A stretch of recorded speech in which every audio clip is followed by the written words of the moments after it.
So anyway, to get launched on today's topic, obviously we confront one of the more formidable figures on our syllabus, a person who recently passed away and who in his last years and into the present has had a kind of second life as a person who in his later work didn't at all repudiate his earlier thoughts or indeed his earlier style, but nevertheless did begin to apply his central aspects of his thinking to ethical and political issues. And so he and a number of other writers, like for example the Italian philosopher Giorgio Agamben, are the figures whom we identify with what's called the ethical turn in thinking about texts, literature, and other matters that is very much of the current moment. And so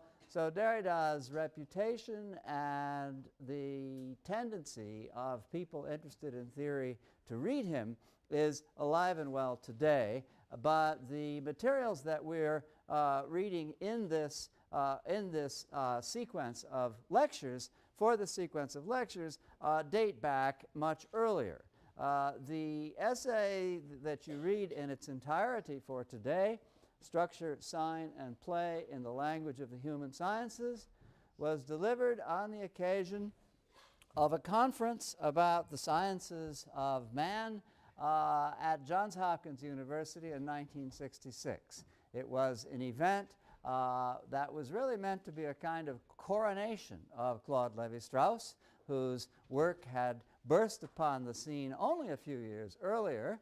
Lévi-Strauss was there, he gave a talk, he was in the audience, and Derrida's essay was widely taken, far from being a coronation of Lévi-Strauss, as a kind of dethroning of Lévi-Strauss. And I have to tell you that Lévi-Strauss, who is still alive, a very old man, expresses great bitterness in his old age about what he takes to be the displacement of the importance of his own work by what happened subsequently. And what happened subsequently can, I think, be traced to Derrida's lecture. One of the complications, one of the million complications of thinking about this lecture and about Derrida's work in general, and for that matter about deconstruction, is indeed whether or not it really, to what extent it really is a significant departure from the work of structuralism. There is a self-consciousness in the thinking about structure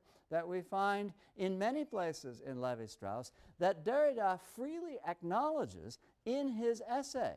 Again and again and again, he quotes Lévi-Strauss in confirmation of his own arguments, only then in a way to turn on him by pointing out that there's something, even in what he's saying there, that he hasn't quite thought through. So it is not anything like, even as one reads it in retrospect, a wholesale repudiation, or even really a very devastating critique of Lévi-Strauss. Derrida, I think, freely acknowledges in this essay the degree to which he is standing on Lévi-Strauss's shoulders. But in any case, this extraordinary event did, however, in the imaginations of people thinking about theory in the West, did, however, tend to bring about a sense of almost overnight revolution from the preoccupation we had in the mid-60s with structuralism to the subsequent preoccupation we had throughout the 70s and into the early 80s with deconstruction. And Derrida was, of course, a central figure in this. He was here at Yale as a visitor in the spring for many years. He influenced a great many people whose work is still current throughout the United States and elsewhere. He, after that, had a comparable arrangement with the University of California at Irvine, and his influence there continued. A key figure whom many of us remember from the his period at Yale as a galvanizing presence.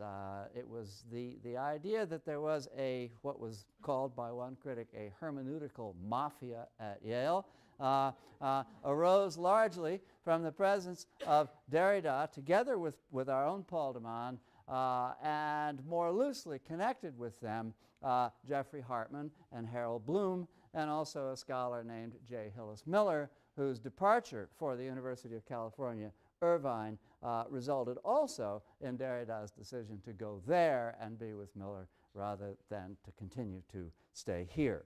But that was the Yale School, the so-called Yale School, and it generated extraordinary influence to some extent, but well beyond its influence, an atmosphere of hostility which had in many ways to do, I think, with what might still be called the crisis in the humanities as it is widely understood by state legislators, by boards of trustees, as somehow or another something needing to be overcome, backed away from, forgotten in the development of the humanities in academia.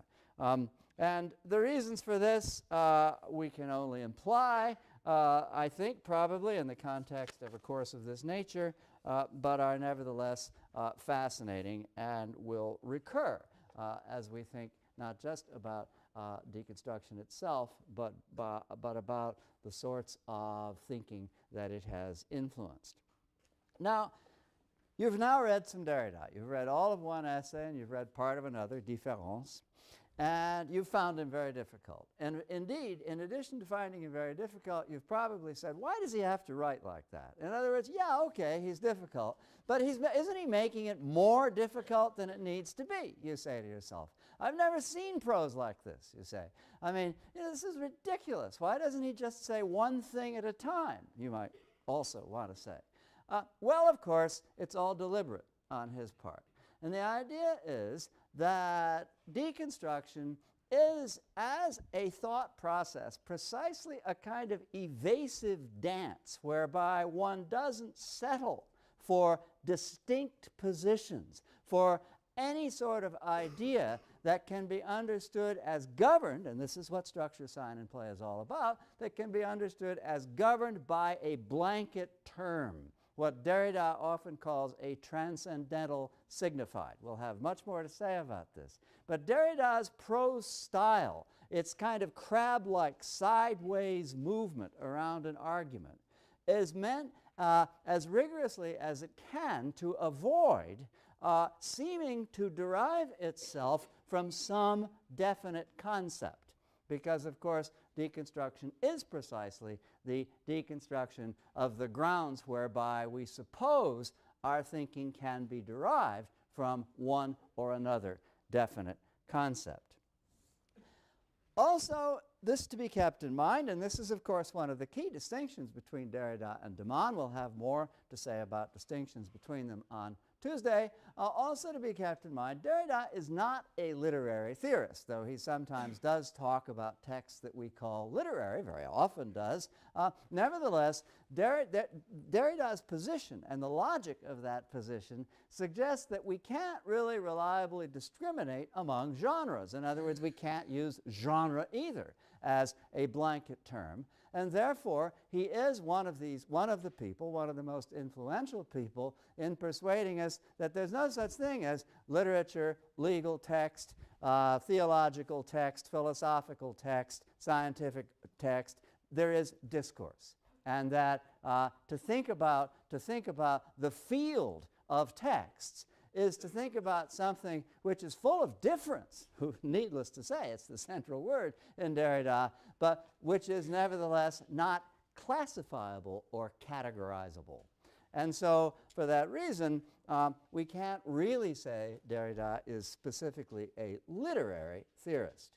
Now, I've been talking so far about difficulty and confusion, but in view of the fact that we're all in a state of tension about this, I'm in a state of tension about it too, let me remind us that we've already been doing deconstruction and that much of what's problematic in reading Derrida really has already been explained. I mean, let's begin with a kind of warm-up sheet which we can use, which we can anchor in these little drawings I've made. Now I don't think it, I mean, obviously you look at these drawings and you say, aha, that's the vertical axis, right? And of course, once we get to feminism, feminism will have certain ideas of its own about the vertical axis, and we will be getting into that when the time comes. But in the meantime, you know, the Eiffel Tower is a wonderful way of showing the degree to which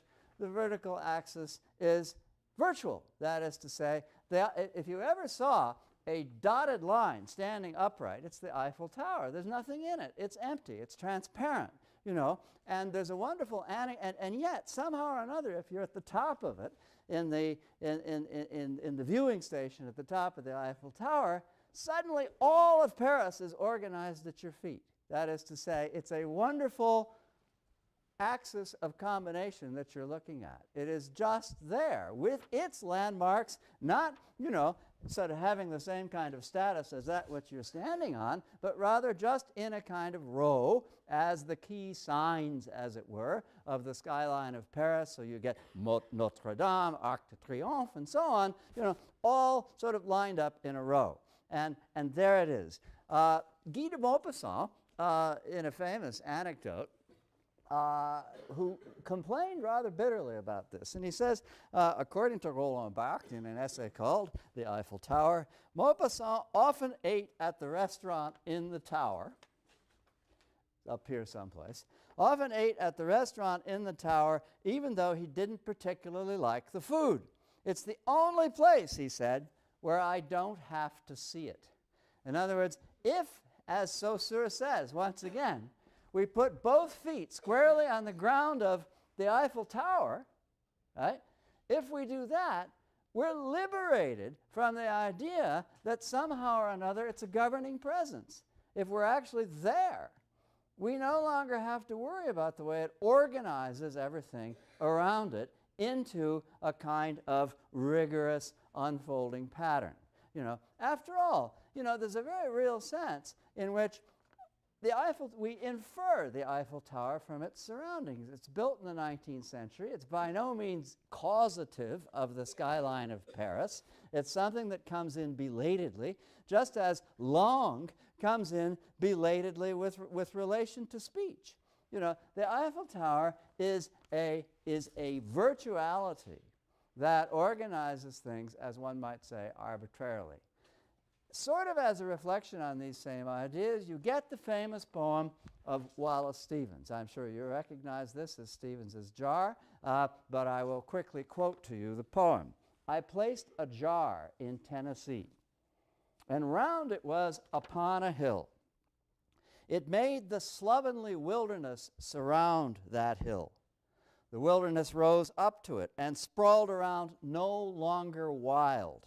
As Derrida would say, the center limits free play, right? The wilderness rose up to it and sprawled around, no longer wild. The jar was round upon the ground and tall, and of a port in air. It took dominion everywhere. The jar was gray and bare.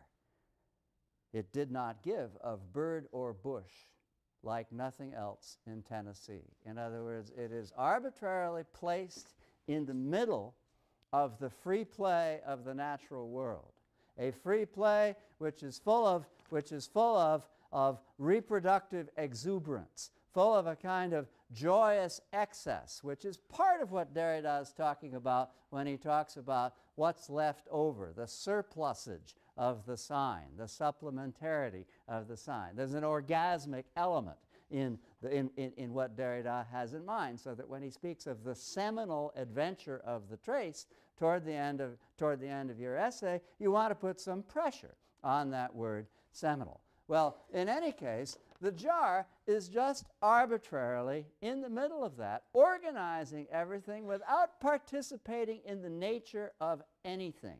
It is, in other words, a center which is outside the structure, a center which is not a center. And we'll come back to that in a minute. Now, the Twin Towers, and I first started using this example decades before 2001, the Twin Towers have a kind of poignancy and pathos today that they would not have had. But what they suggest is, in a way today, which overwhelms us with grief, what they suggest is the ephemerality of the vertical axis. The Twin Towers had the same function in New York that the Eiffel Tower had in Paris.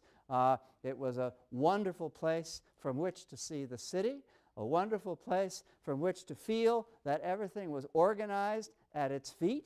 There's a very fine essay about the Twin Towers, again, long before 2001, by Michel de Certeau, which makes this argument in sustained form. I recommend it to you. But in any case, it's another example that we can take from our experience of the uneasy sense we may have that to infer a spatial moment from which the irreducibly temporal nature of experience is derived, to infer a moment from the fact of this experience as a necessary cause of it, is always problematic and always necessarily must, as Derrida would say, put this sense of a spatial full presence of everything there at once in systematic order, as Derrida would say, must put that under erasure.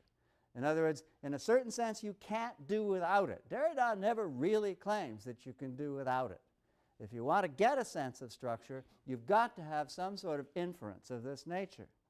But at the same time, it had better be in quotes, because it is always tenuous, ephemeral, dubious even as to its existence, and necessarily needs to be understood in that way. All right, now, other ways in which we've already been involved in the subject matter that you've been reading today. Take a look at page 921. A couple of passages in which Derrida is quoting Lévi-Strauss on the nature of myth.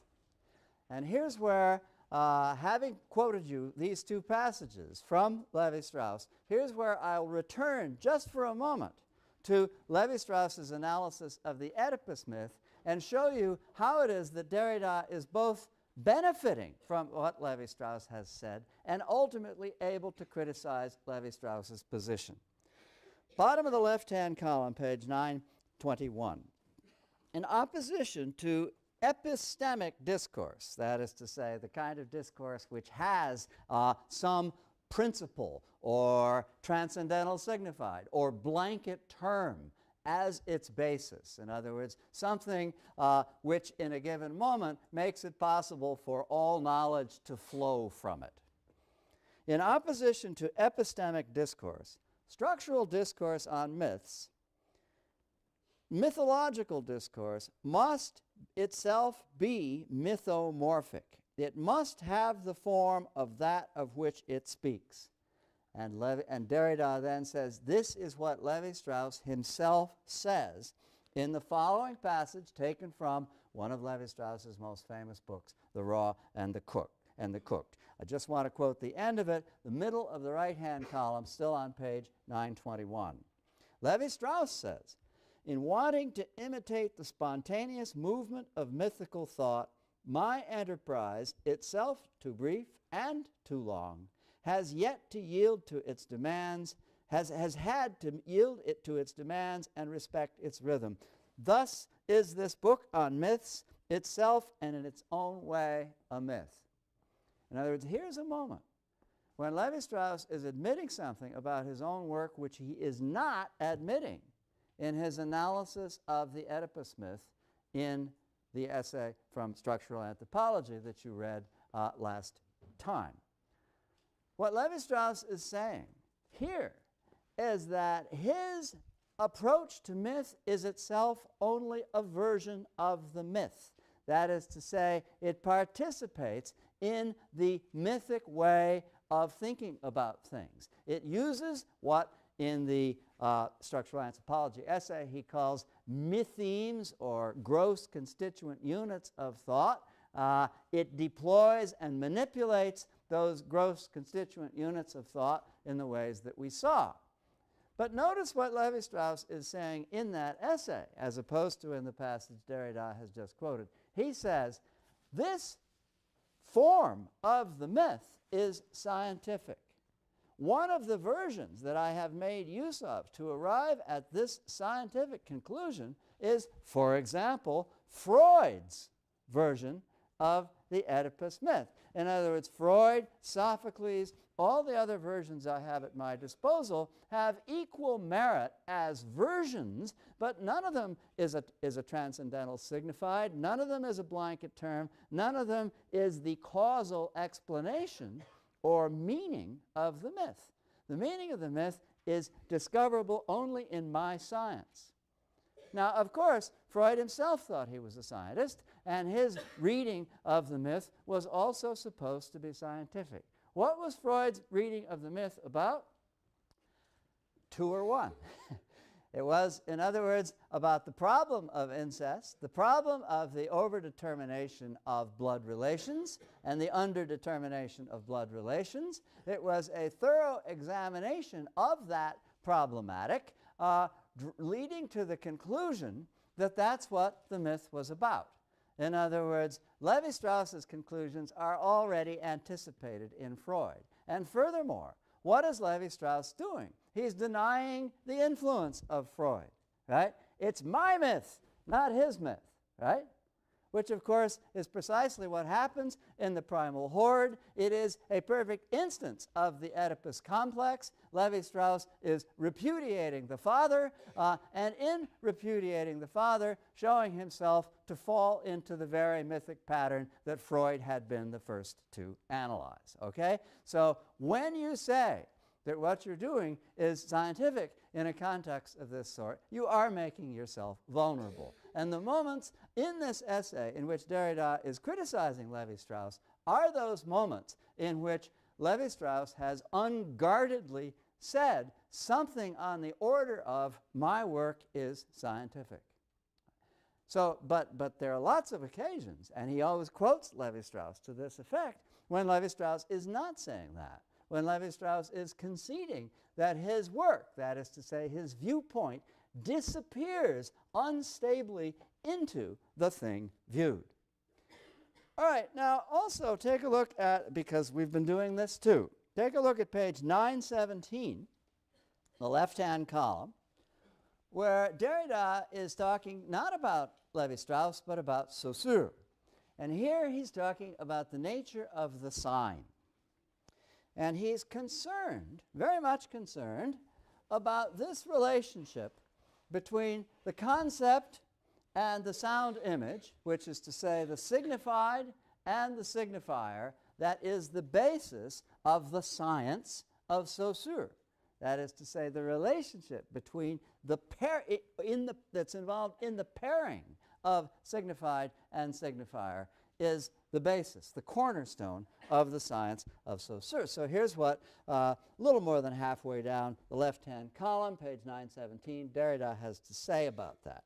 He says, the signification sign has always been comprehended and determined in its sense as sign of, signifier referring to a signified, signifier different from its signified.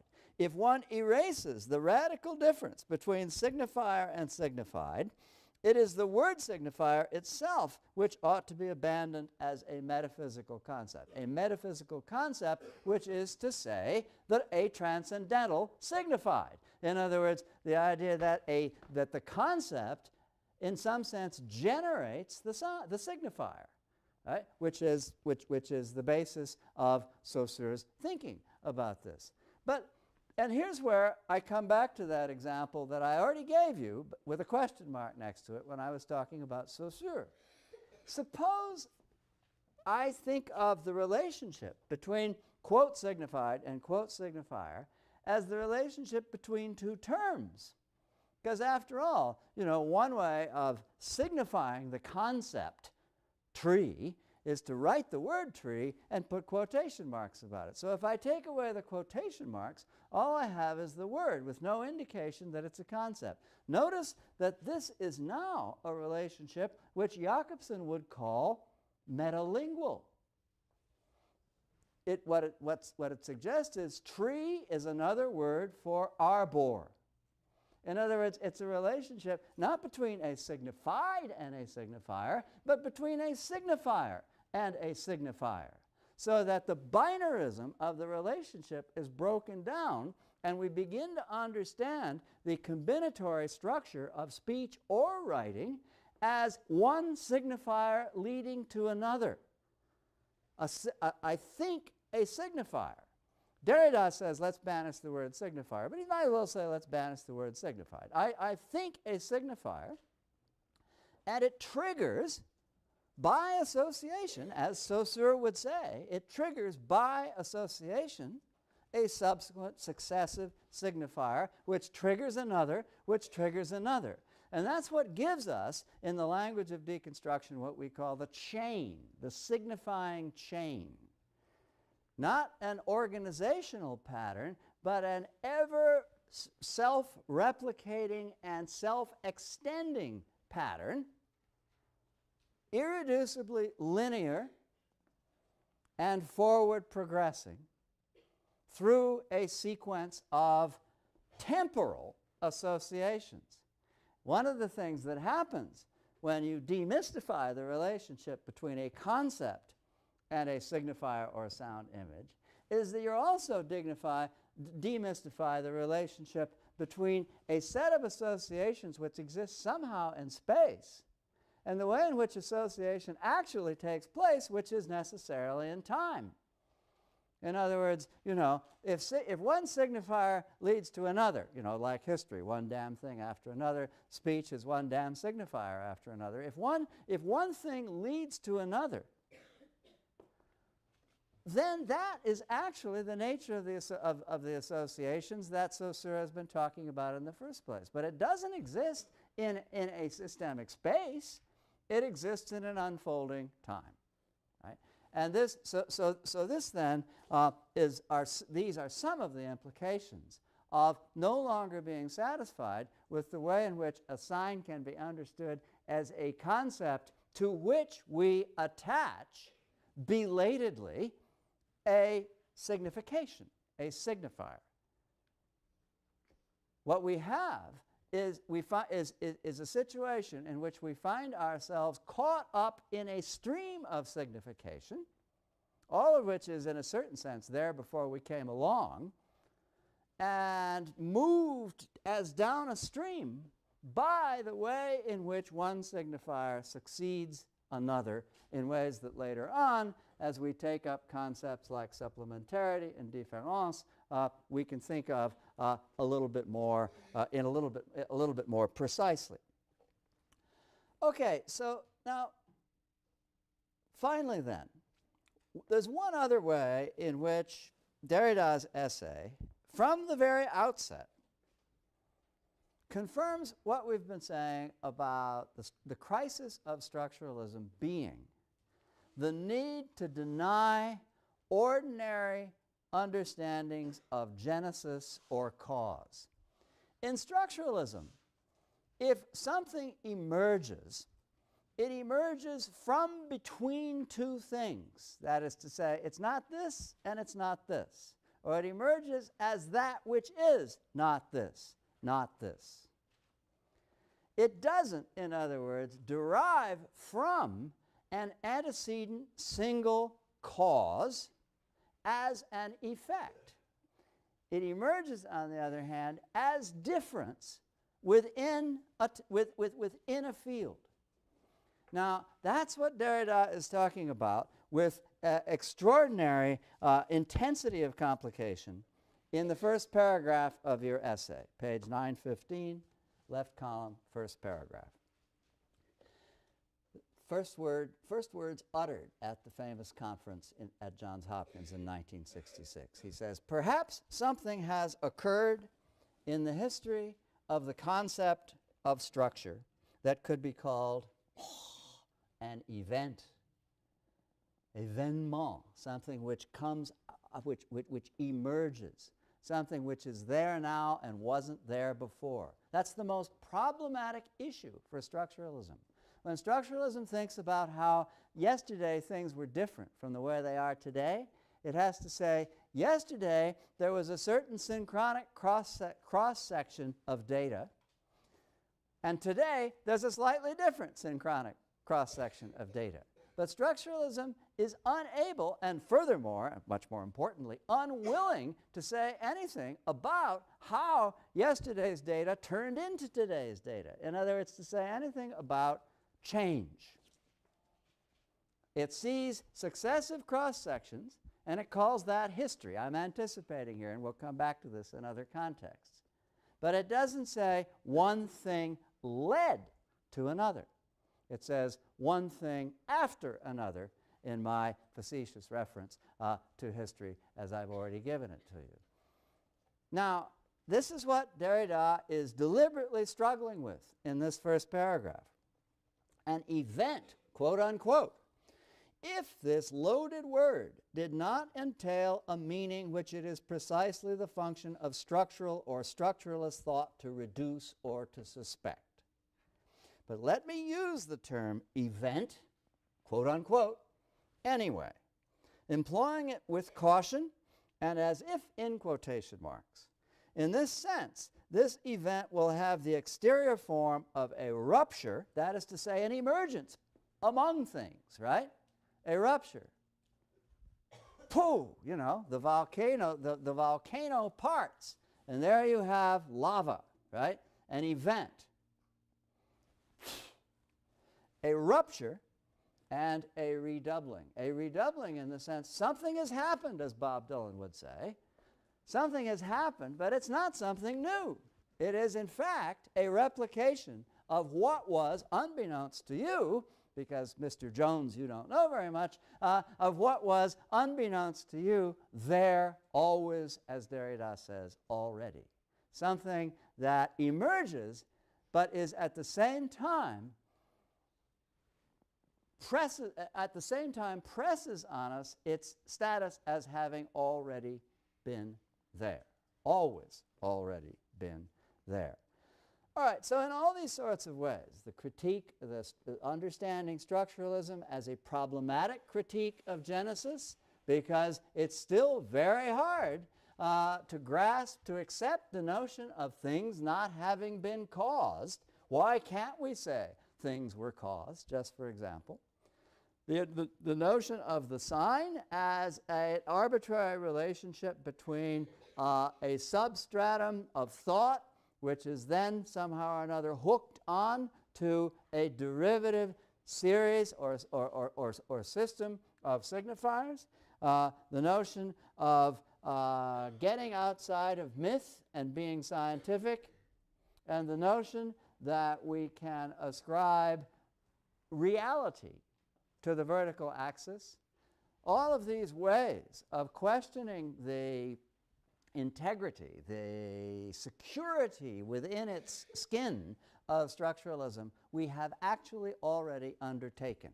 So I only want to suggest to you with this long preamble that much of the work that lies before us is actually in the past, and we have already accomplished. Now, structure, sign, and play is a critique of structurality. It's not just a critique of structuralism. It's a critique of the idea of anything that has a center which is at the same time an enabling causal principle. In other words, I look at a structure, right, and I say it has a center. What do I mean by a center? I mean a blanket term, a guiding concept, a transcendental signified, something that explains the nature of the structure. And something also, as Derrida says, which allows for free play within the structure, but at the same time, you know, the structure has this kind of boundary nature. I mean, it may be amoeboid, but it still has boundaries, right? And so at the same time, limits the free play within the structure. And that's like the new critic saying that a text has structure. It has something that actually in the phenomenological tradition is called an intentional structure. You know, what Kant calls it purposiveness. That is to say, the way in which the thing is organized according to some sort of guiding pattern. But to speak of an intentional structure as a center is not at all the same thing as to speak of an intending person or author or being or idea that brought it into existence. Because that's extraneous. That's something prior. That's Genesis. That's a cause. Right? The intending author, in other words, is outside, whereas we can argue that the intentional structure is inside. But that's a problem. I mean, how do you get from an intending author to an intentional structure and back? A center is both a center and not a center, as Derrida maddeningly tells us. It is both that which organizes a structure and that which isn't really qualified to organize anything because it's not in the structure, it's outside the structure, and something that imposes itself from without, like a cookie cutter, on the structure. Right? And so this then is an introductory moment in Derrida's thinking about centers. On page 916, in the lower left-hand column, he talks about the history of metaphysics as a history of successive appeals to a center. That is to say, to some idea from which everything derives, some genesis or other that can be understood as responsible for everything that there is. And the list is very cunningly put together. This is bottom of the left-hand column. It's not necessarily chronological, but at the same time, it gives you a sense of successive metaphysical philosophers thinking about first causes, origins, about that which determines, about whatever it is that determines everything else. And I'll just take up the list toward the end. Transcendentality, consciousness or conscience, God, man, and so forth. Notice that although the list isn't strictly chronological, man nevertheless does succeed God. In other words, he's thinking about the development of Western culture. In the Middle Ages and to some extent in the early modern period, we live in a theocentric world. Man understands himself, insofar as he understands himself as man at all, man understands himself as a product of divine creativity, as something derived from God, as one entity among all other entities who participate in and benefit from the divine presence. But then, of course, the rise of Enlightenment is also the rise of anthropocentrism. And by the time Enlightenment is in full cry, you get everybody from Blake to Marx to Nietzsche saying not that God invented man, but that man invented God. Man has become the transcendental signified. Everything derives now, in this historical moment, from human consciousness. And all concepts of whatever kind can be understood in that light. But then, of course, he says, having said man, he says, and so forth. In other words, something comes after man. Man is, in other words, an historical moment. There are lots of people who have pointed out to us that before a certain period there was no such thing as man, and in a variety of quite real senses, after a certain moment in the history of culture, there's also no such thing as man. And the argument Derrida is making about the emergence of his event is that a transcendental signified has actually substituted itself for man. In other words, the world is no longer anthropocentric, it's linguistic. Obviously, the event that Derrida is talking about, the emergence, the rupture, an event which makes a difference, is the emergence of language. On page 917, the left-hand column. Oh, I'm sorry. I take it back. What I really want to talk about here is something that is on page 916, the right-hand column. The moment of emergence, the event, in other words, about halfway down, was that in which language invaded the universal problematic. In other words, that moment in which language displaced the previous transcendental signified, which was man. That in which, in the absence of a center or origin, everything became discourse, provided we can agree on this word. That is to say, when everything became a system where the central signified, the original or transcendental signified, is never absolutely present outside a system of differences. He's making a claim for language while erasing it. In other words, he's painfully aware that language is just the new God, the new man. And many critiques of deconstruction take the form of saying that deconstruction simply instrumentalizes language, gives it agency, gives it consciousness as though it were God or man, and then pretends that it isn't. This is a common response to deconstruction. Derrida is aware of it in advance. He says, look, I know we're running this risk in saying everything is language, or if you will, here, everything is discourse. But at the same time, we are saying something different. Because hitherto, we had this problem of this. In other words, we had the problem of something being part of a structure. That is to say, God is immanent in all things. You know, human consciousness pervades everything that it encounters. In other words, something which is part of a structure, but which is at the same time outside of it.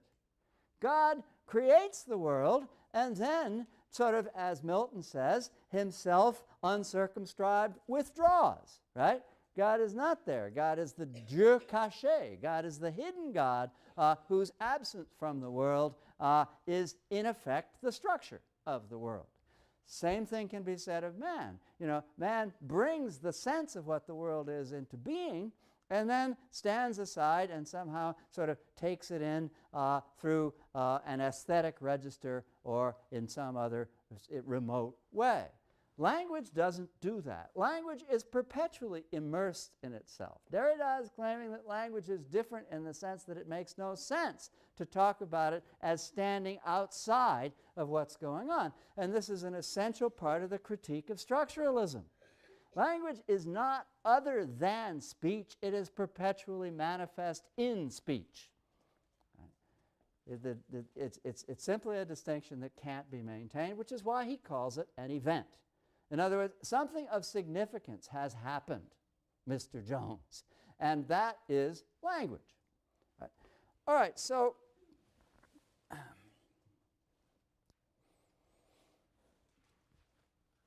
I suppose in the time remaining, and alas, there isn't a lot of it, we'd better ask what language is. We've talked about it. We've had a great deal to do, but of course we still haven't the slightest idea what it is. Soon we'll know. First of all, we'd better say, as is already clear from what we've been quoting, language is not quite Saussurean. That is to say, it is not a system of signs understood as stable relationships between a concept world and a world of signifying. It is not, in other words, it is not a world in which language can be understood as somehow or another a means of expressing thought. Deconstruction calls into question the distinction between language and thought in calling into question the distinction between signifier and signified. So it's not quite Saussurean, even though, as Derrida says, it can't do without a Saussurean vocabulary. Another problem is, and also related to the critique of Saussure, is that this idea that what's inward, what is essential, is something that can be voiced and should be voiced. So that if I think a sign is a way of talking about the expression of a thought, notice that I call, if I'm Saussure, that expression a sound image. In other words, language, according to Derrida, in the Saussurean tradition, seems to privilege sound over script, over what is graphic. Why, in other words, should, and he claims that this is a hidden bias in the whole history of metaphysics, why, in other words, should we think of language as speech, as voice? Why do we think of voice in the sense of the divine logos, the Word, right? In the beginning was the Word. Why do we think of voice as a kind of fully present simultaneity that is absolutely present precisely in consciousness or wherever it is that we understand language to derive from? What's so special about voice? Why do they say all these terrible things about writing? Writing is no different from voice. Voice, too, is articulated combinatorially in time.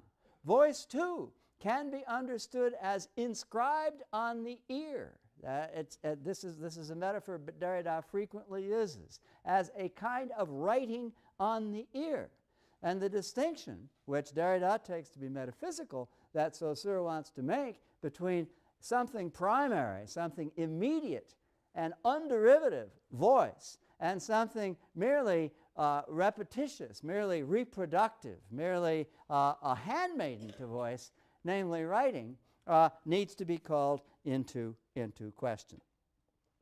Now, this is the point at which we need to say something about a number of key terms that Derrida uses to sustain this sort of criticism of traditional ideas of language. The first has to do with this notion of supplementarity.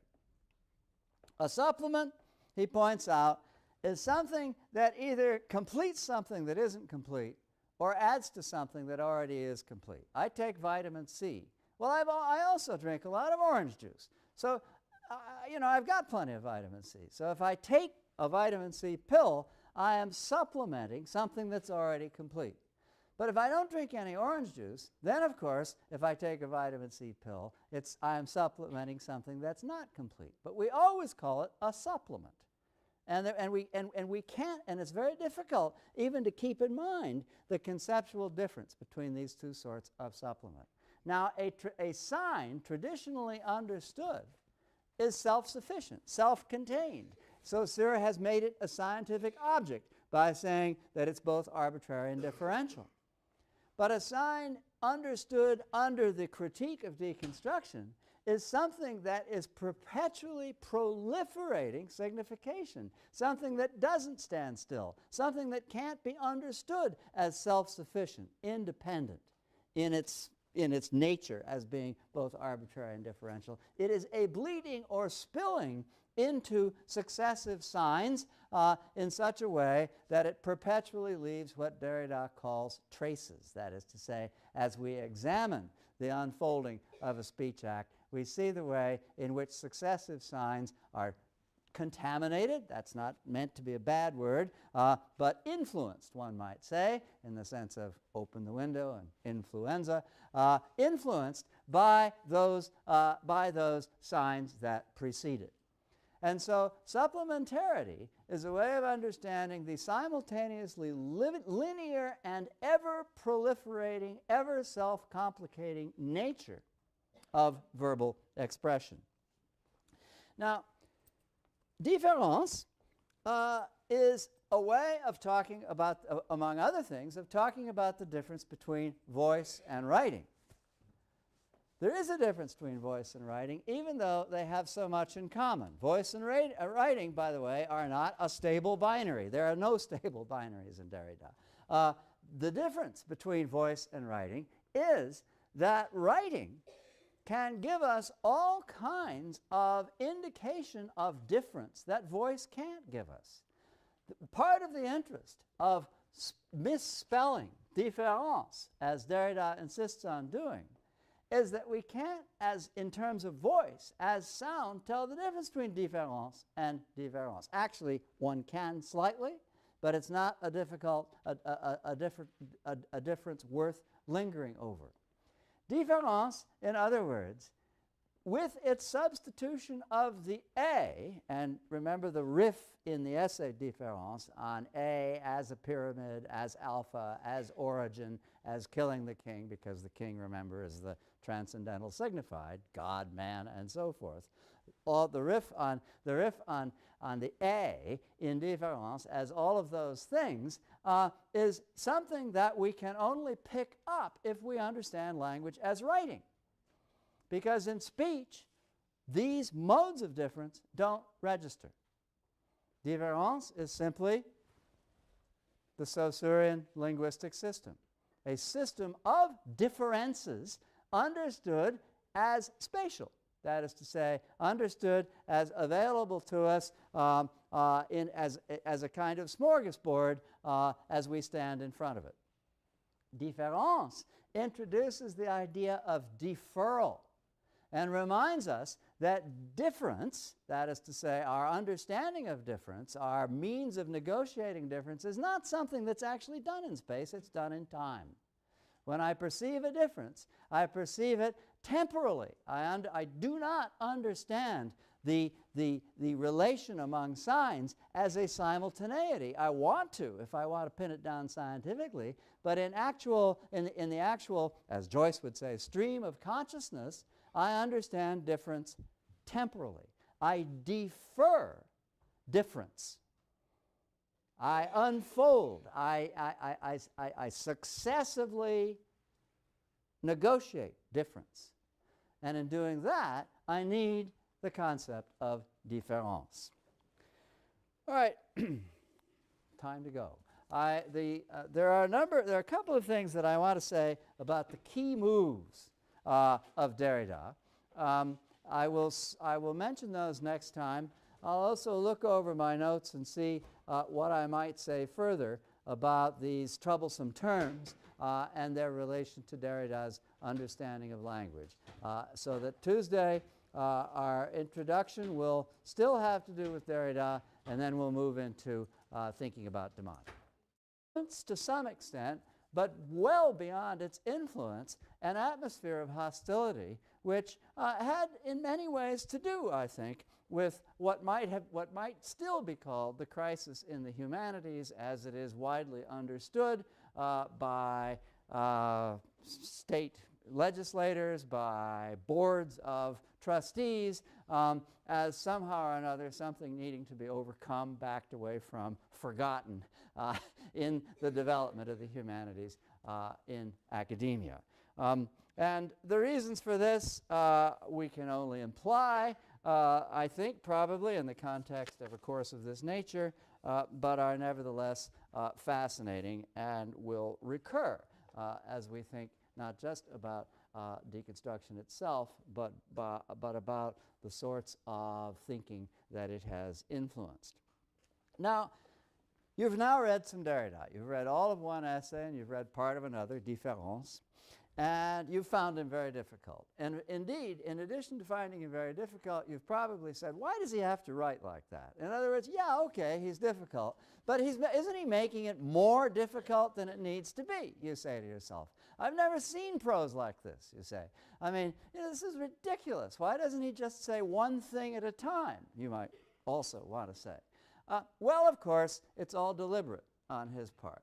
And the idea is that deconstruction is, as a thought process, precisely a kind of evasive dance whereby one doesn't settle for distinct positions, for any sort of idea that can be understood as governed, and this is what structure, sign, and play is all about, that can be understood as governed by a blanket term, what Derrida often calls a transcendental signified. We'll have much more to say about this. But Derrida's prose style, its kind of crab-like sideways movement around an argument, is meant as rigorously as it can to avoid seeming to derive itself from some definite concept.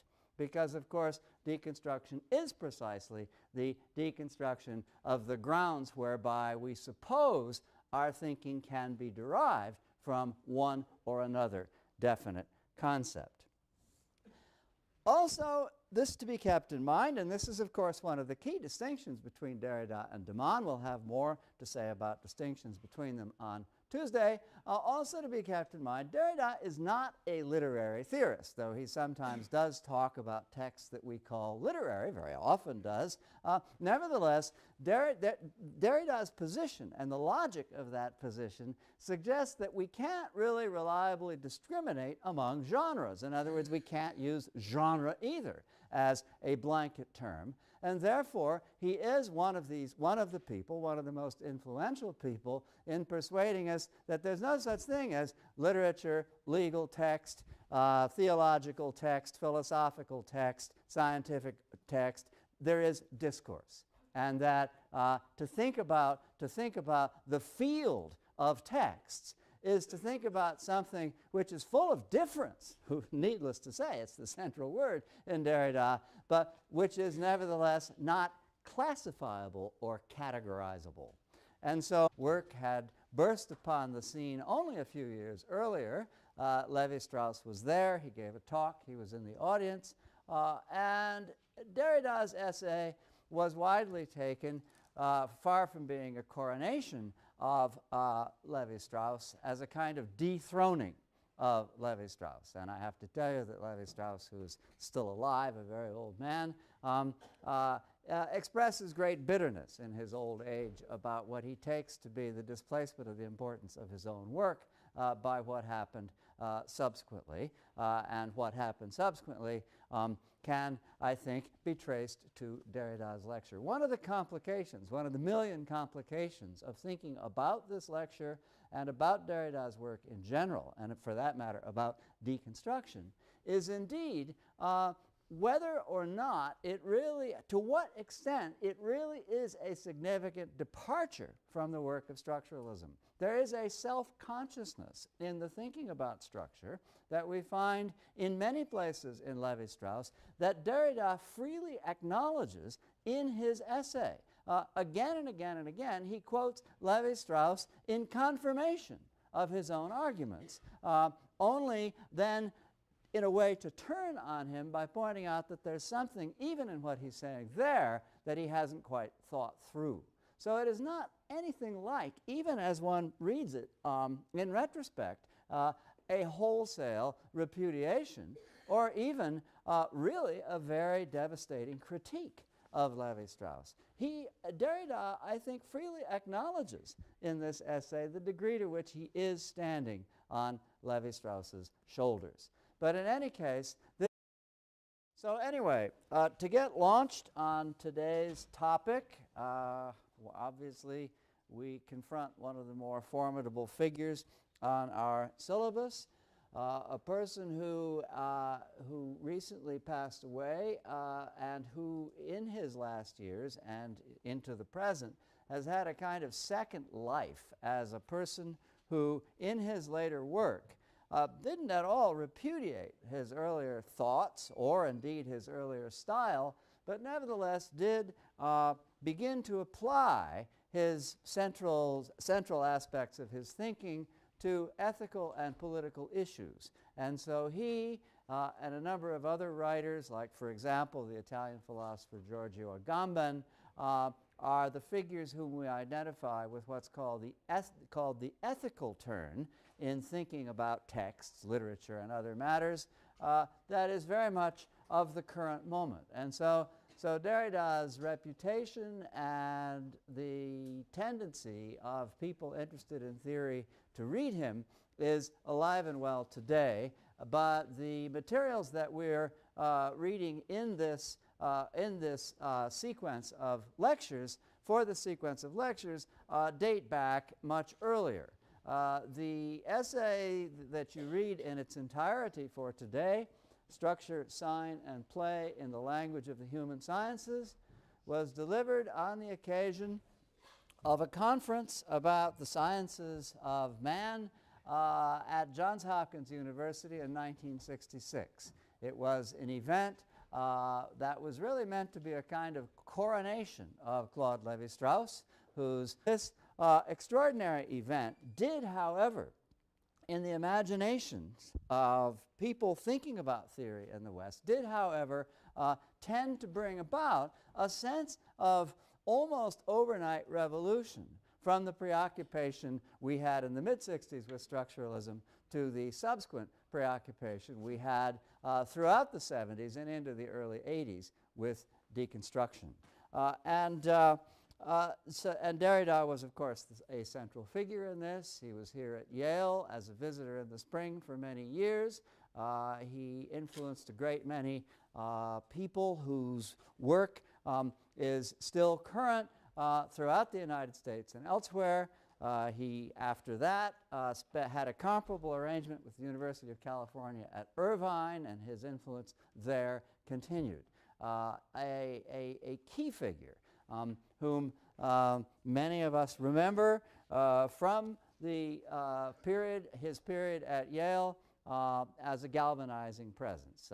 It was the idea that there was what was called by one critic a hermeneutical mafia at Yale, arose largely from the presence of Derrida together with our own Paul de Man, and more loosely connected with them Jeffrey Hartman and Harold Bloom, and also a scholar named J. Hillis Miller, whose departure for the University of California, Irvine, resulted also in Derrida's decision to go there and be with Miller rather than to continue to stay here.